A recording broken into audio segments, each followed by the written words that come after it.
নমস্কার, আমি শুভ্রাংশু ভক্ত। জেএন রায় হসপিটালের পক্ষ থেকে আজকে আমরা একটি সিদ্ধান্ত নিয়ে বিজ্ঞপ্তি জারি করেছি যে আমরা আজ থেকে অনির্দিষ্টকালের জন্য কোনো রকম বাংলাদেশি পেশেন্টকে অ্যাডমিট অথবা কোনো রকম মেডিকেল পরিষেবা দেব না। তার একমাত্র কারণ যে এই বাংলাদেশ দেশটি স্বাধীন হওয়ার পিছনে আমাদের দেশের লক্ষ লক্ষ সৈনিকের রক্ত ঝরেছিল। আজকে সেই দেশে আমাদের দেশের জাতীয় পতাকার অবমাননা করা হচ্ছে, তাকে পায়ের তলায় পিষ্ট করা হচ্ছে।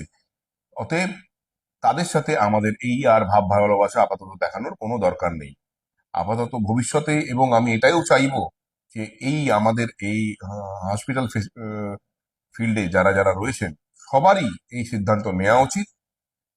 কারণ আর সবার ঊর্ধ্বে কিন্তু আমাদের এই দেশ, আমরা এই দেশেই হাসপাতাল চালাচ্ছি। নিশ্চয়ই এই পরিষেবাটা মানব জাতির জন্য, কিন্তু যেটা বাংলাদেশে হচ্ছে সেটাও মানবিক নয়, অনেকটাই অমানবিক।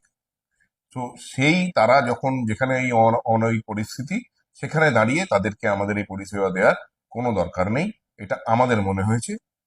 তাই সবাইকে অনুরোধ যে যারা এই হাসপাতাল পরিষেবায় রয়েছেন তারাও আমাদের এই সিদ্ধান্তকে সমর্থন করুন এবং বাংলাদেশি পেশেন্টকে আর ভর্তি করবেন না। নমস্কার।